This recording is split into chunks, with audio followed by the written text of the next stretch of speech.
Oo, at inalerto ko na yung unit namin. Teka, sigurado ka bang si Verdugo talaga yung katransaction nila? Hindi pa ako sigurado.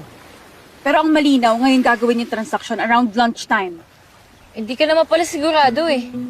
Wala namang binanggit tungkol kay Verdugo tsaka sa drugs. Eh what if talagang investment meeting nila yan? What if wala ka namang alam sa profiling so let the actual profilers like me handle it? Eh what if gusto ko makasigurado? Baka mamaya yung gaya mong pang-profile mo, yung tarot cards lang tsaka mga bola ng kristal eh. How dare you mock my profession?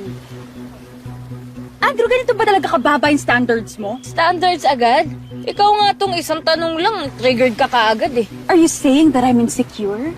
I'm saying OA ka mag-react. Wait, can we guys chill out? Di naman kayong dalawa yung magkalaban eh. Pwede bang iset aside muna natin yung init ng ulo before we plan? I don't think there's a we here. And you made a deal with us. You know we strictly follow protocols.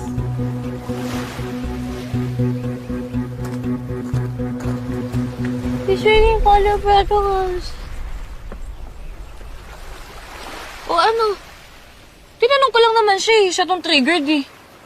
Mali ko ba mapipikon siya ng ganun? No reaction. Sige, pagtanggol mo na naman. Go! So hindi ko siya pinagtatanggol. Pero may problema. Hindi ka pwedeng sumama sa operation. Ha? Bakit? So last night, I called Zoe. I had a deal with their agency para ma-formalize yung mission natin dito.